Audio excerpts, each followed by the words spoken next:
Welcome back to my channel. It's me, Katie Wiggins, but today I'm joined by a guest. This is Maeve. She is our mutt. And today we will be replacing the sad towel that she lays on with a beautiful heirloom quilt. Well, as beautiful as I can manage. I've only ever made 2 quilts, and one of them was a murder mystery, so I don't know how many skills will be transferable. But I'm gonna make her a quilt because I really loved quilting when I tried it a few videos ago, and I really want to get back to that. And she deserves the best. Look at her. So I'm gonna make her a quilt. And the quilt is going to have some blocks, including some of her favorite things, like bugs. She likes to smush them with her nose against glass. She likes eating rotisserie chicken. She likes skinning tennis balls. All of those really charming personality quirks are going to be incorporated into the quilt. So why don't we take a look at the design and the fabric. Okay, this is going to be my general design for the quilt.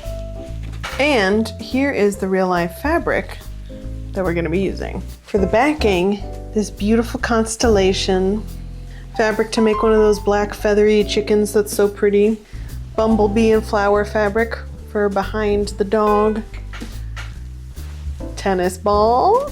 I don't know if I'll use this, but I love the pattern so much. I just kind of had to get it. Several paler options. And the majority and the sashing, like the border between the quilt box and the front, is going to be this like amber kind of brown color that I've been obsessed with for a while now.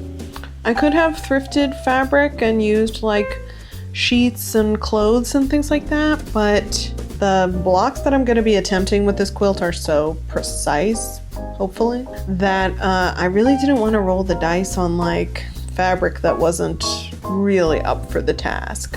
And fabric from small quilting shops is like it is strong. Look, Maeve is here.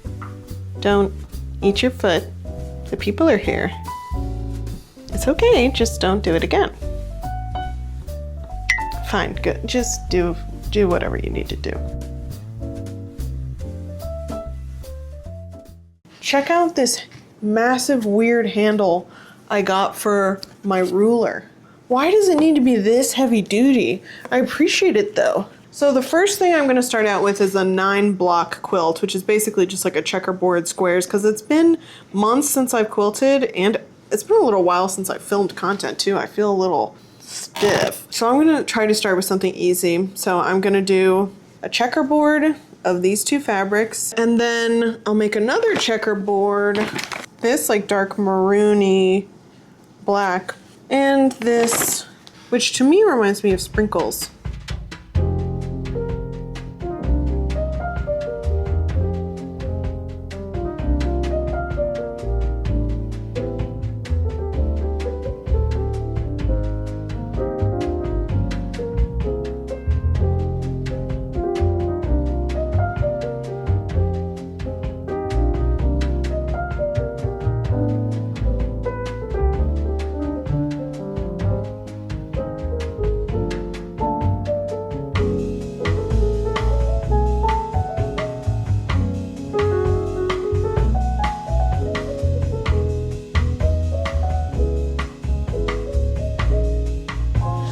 My simple daughter, my simple child. We better get her married.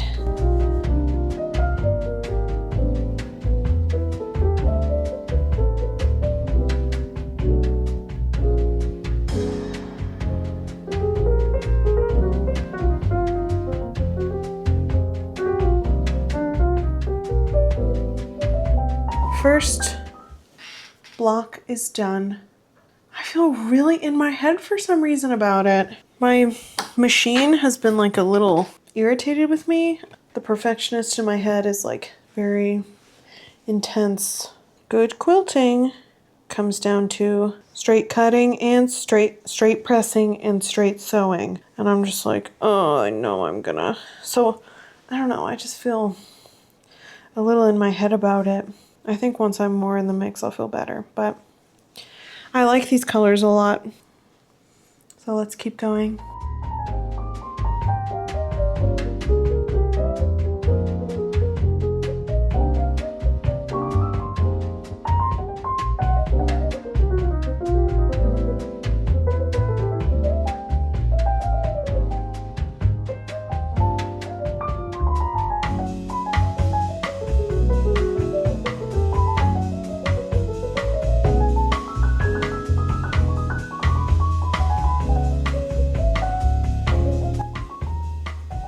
short.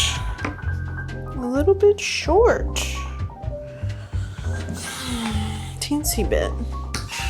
But I think this should be fine. Okay, first 2 blocks done. Let's look at a drawing I did. Is that too bright? Can you see that? Well, I can see it. We finished these 2 blocks down here, and now we want to work on these 2 little like star 6-inch quilts. The thing is, I need to find an online pattern for an exact 6-inch sort of measurements for them.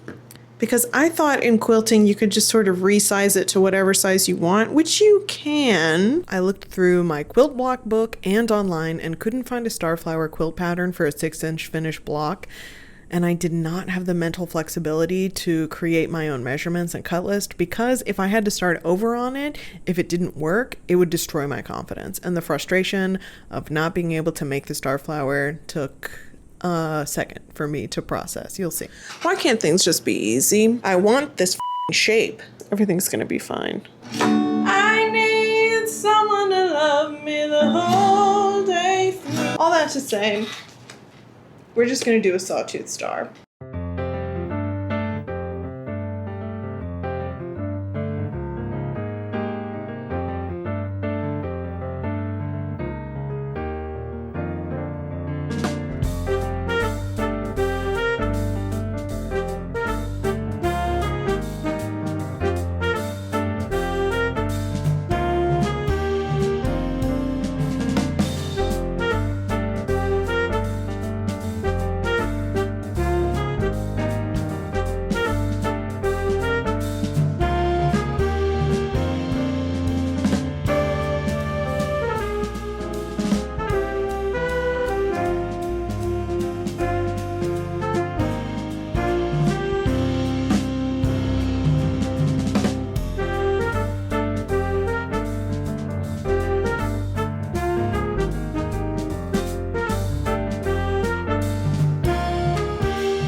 I tried out the color combination that I had initially thought of and mapped out, and it would have been like this, but with these points all the way around. But the yellow and the pink, this mustard just isn't popping against the pink as much as I need it to. So I did a lot of thinking, and I actually decided to have this black and white as sort of the background fabric, and then have the pink be the little points that are coming off of the purpley black, because I want the points coming off of the central square to feel related to the central square. I don't want them to feel like they're coming from another planet color-wise, and the pink is closer to the maroon than the yellow is to the maroon.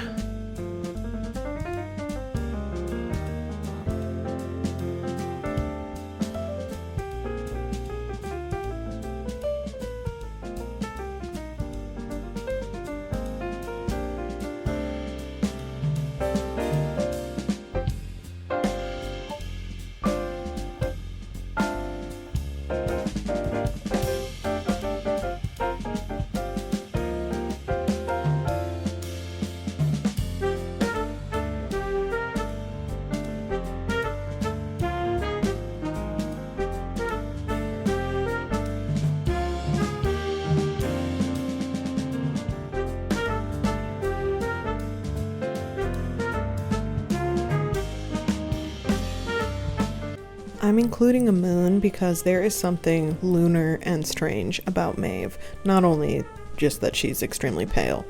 I had all these names picked out for our future puppy that were kind of wholesome and sturdy, but when we met Maeve, I was just like, no, this is a fairy dog. I've got to give her a fairy name. She's mysterious, very sweet, but also has a huge vicious bark. She has a demure, kind of odd way of being. She's not obvious in her expressions with people. She just had to be a Maeve. All right, darling. It's been a moment. Let me update you on what I've been working on. I have cut out all of the big pieces that I'll do applique on. I want to start first with this chicken.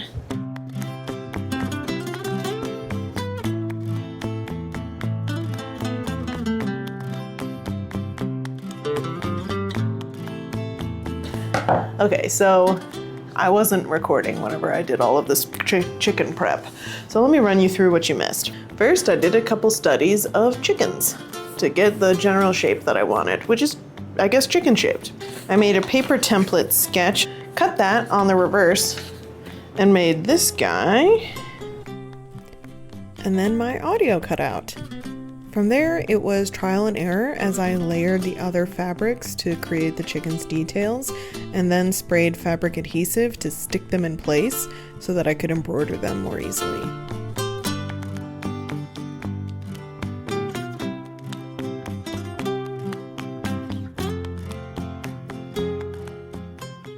Okay, check it out.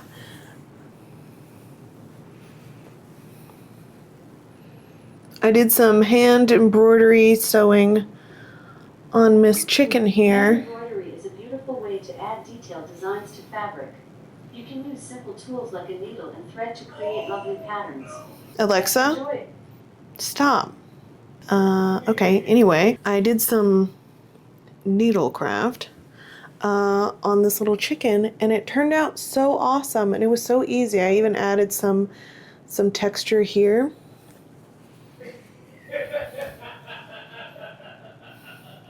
So now I think I'm gonna go to the dog shape, the dog silhouette.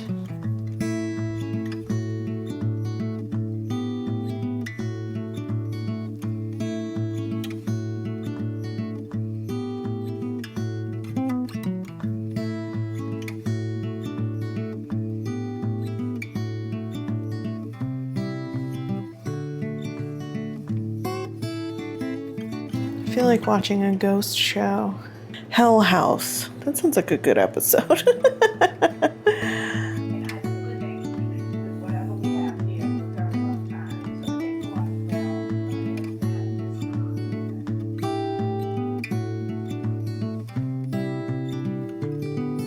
Next up is a sun, a little sun square to match our moon square, because Maeve loves laying out in the sun. She's laying out in the sun right now. She's sort of like a cat in that way.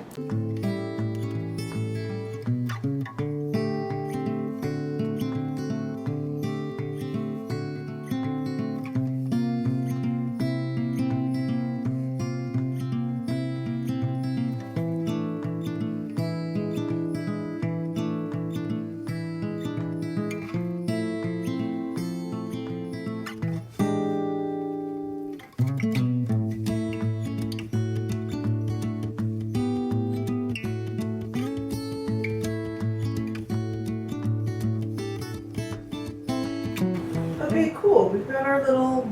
Wait, no mic. All right, our little Whimsigoth sun. Next, we're moving on to the tennis ball, which is going to go on top of this. Tennis ball is important to Maeve because she wants to skin those things. She wants to peel off their skin. And she's done it a lot. One of the first toys we got her, because we got her in September, was a trio of tennis balls from Petco that were Halloween themed. And she loved them so much because she just liked to sit and gnaw at them and peel off their skin. So she can't really have tennis balls, but she spiritually loves them so much. Check it out. I found one of the original tennis balls that I got when we first got Maeve. We saved it from her skinning, although it didn't escape totally unscathed. It's an eyeball. Normal dog. So I thought I would put a really classic chartreuse tennis ball right here. Let's see what we can do.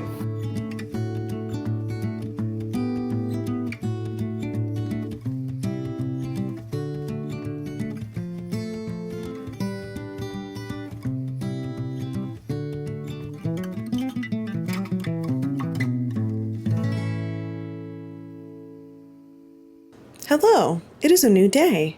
I got so much done yesterday, but there is still much that needs to be finished. Let's take a look. My next steps are to add the bugs to this vertical strip and to figure out what I want here and if I want anything here. I could do her name, but I'm honestly kind of tired of embroidering like sort of finicky shapes. I don't know, part of me wants to do more quilting, but I think I just need to go with what's quick and easy and is not gonna take a ton of mental math. Let's see. Dragonfly, ladybug, butterfly.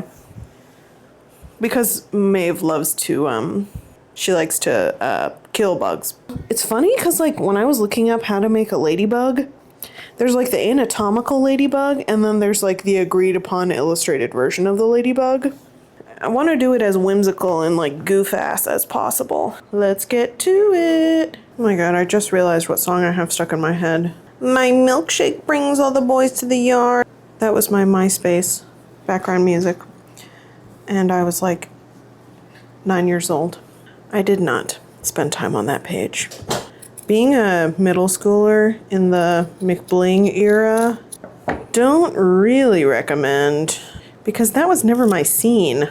Growing up in the city limits of Houston, when there were like under 18 nights at clubs and bars, that was not my era. That was not my zone. Little did I know, the hipster era was sort of just around the corner. And at the time, I was personally French girl pilled. After I finished the bugs, I was struck by inspiration and went very briefly insane with the orange block. Okay, brain blast. What I'm gonna do is put some strips of this through here. Inlaid. It's all happening. It's all happening.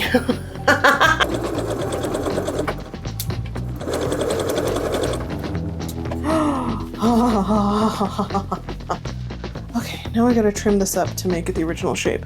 God, it's been so like dark and ugly, this film, but just be glad you're getting a glimpse into the creative fervor.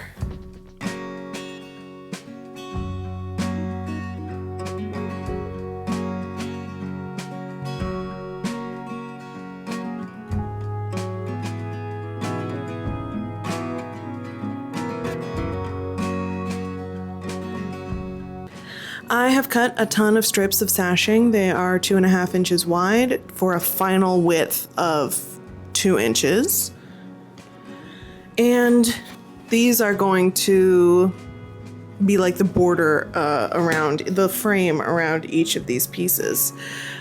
Since it's an irregular setup, it's not like a standard grid, I don't really know what I'm gonna do, but I'm gonna try to just go left to right and then top to bottom. That's seems to be a reliable structure of doing things. Also, if you haven't yet, like and subscribe. Come hang out. If you're this deep in the video, you're my bruh. I need you, bruh. Okay, let's do it. Why do I keep doing that? Let's finish her up.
My real mic. needs to charge, so I'm gonna have to use this mic. Hopefully my voice sounds okay. Hello, welcome back. It's been a minute. Not that much has changed. I left my job and I'm almost done with the quilt. So just a couple things. I finished all the sashing. All the pieces combined, somehow it worked. I'm so thrilled. And now I'm working on sewing in the ditch around all of our puzzle pieces. I'm almost done with that. I have to finish that and then add the border, cut and create long strips of fabric to make the border and decide on the color for the border. I actually don't know which one I'm going to use. And then we'll be good. And we'll have a dog quilt.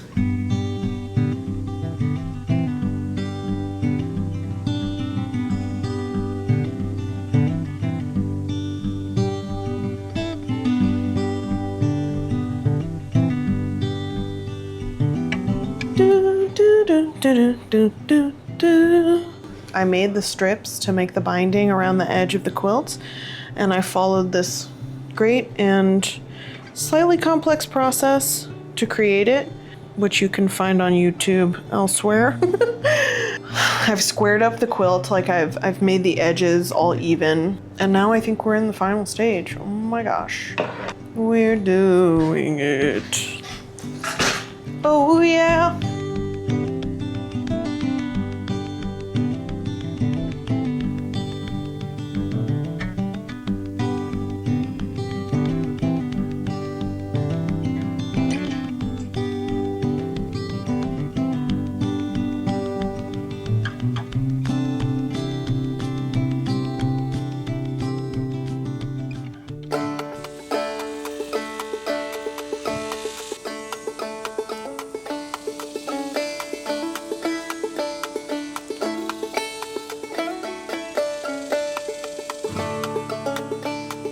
Good girl, maybe. Good girl. Sit.